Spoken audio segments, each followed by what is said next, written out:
Afin de choisir nos investisseurs, on avait plusieurs critères qui étaient très importants pour nous. Tout d'abord, des partenaires qui vont être à nos côtés sur les aspects stratégiques, qui vont pouvoir vraiment réfléchir avec nous, pas seulement apporter de l'argent. Des investisseurs qui ont une vision sur l'impact, parce que pour nous, c'est vraiment essentiel et c'est au cœur de notre mission. Donc, on avait besoin de vrais alliés sur ces sujets-là. Et puis, des connexions avec le marché et l'industrie de manière plus générale pour pouvoir se développer et éventuellement à l'avenir se diversifier.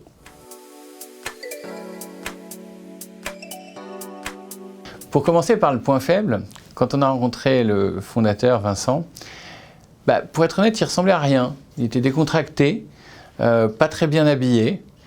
Mais quand il a pris la parole pour nous décrire sa vision, pour nous décrire son projet, on a senti ce drive, on a senti cette passion, on a senti qu'il avait pensé à tous les éléments de son business model, de son go-to-market, qu'il était véritablement animé d'une ambition de conquérir le monde, de changer son secteur, qui est celui d'augmenter le nombre de déchets recyclés collectés. Et là, on a senti qu'on avait quelque chose. Deuxièmement, le business model était très intelligent. Et troisièmement, il était le seul sur son marché à pouvoir scaler très vite. Et ça, on adore.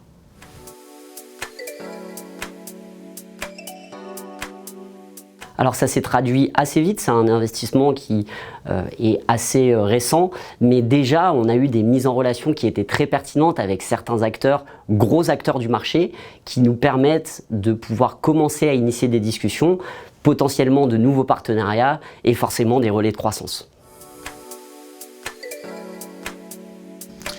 D'abord sur la technologie. Fichat a su créer des barrières à l'entrée en combinant du hardware, un coût maîtrisé, du software et même de l'IA.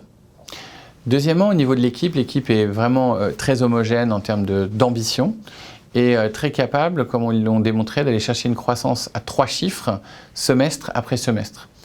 Enfin, on a pris un feedback de leurs différents clients pour vérifier la satisfaction. Les louanges étaient significativement très au-dessus des décibels attendus.